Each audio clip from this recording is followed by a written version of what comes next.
டேஜே இதுக்கப்புறம் நம்ம வெளியே சாப்பிடவே கூடாதுடா.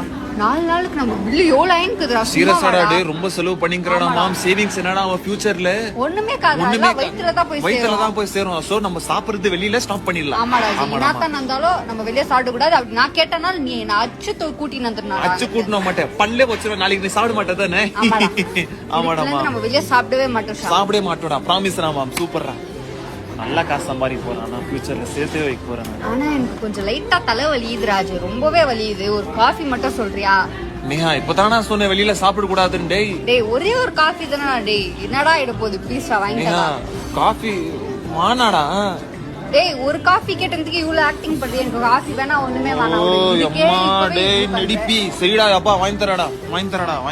எனக்கு நீ மூட் ஸ்பாயில் பண்ணிட்டே. இப்போ எனக்கு வெளிய சாப்பிட்டே ஆகணும். நான் எதுவுமே எனக்கு வேற எதுவுமே பண்ண முடியாது. எனக்கு வெளிய சாப்பிடணும் அவ்வளவுதான். இப்போ வெளியில உன் சாப்பிடணும் அவ்வளவுதான். ஓ என்ன ஜட்ஜ் பண்றியாஜே வெளிய சாப்பிடுறேனே. சரி ராஜே எனக்கு வேணாஜே. எனக்கு எதுவுமே வேணாம். இந்த காலத்துல நான் வீடு கட்டன மாதிரி தான் நீ பண்ற கோல்ஸ் எல்லாம் கிரியேட் பண்ண மாதிரி தான் வெளியில சாப்பிட்டே இருக்கோம். இப்போ இதுக்கு போலியா வயித்துக்குள்ள எல்லாமே விடுராஜே எனக்கு ஒண்ணும் வேணாம். ஓ இப்போ என்ன மோட்டா நடிப்பே டேஞ்சரா அப்பா சாமி இறா மைனரே டேய் அப்பா.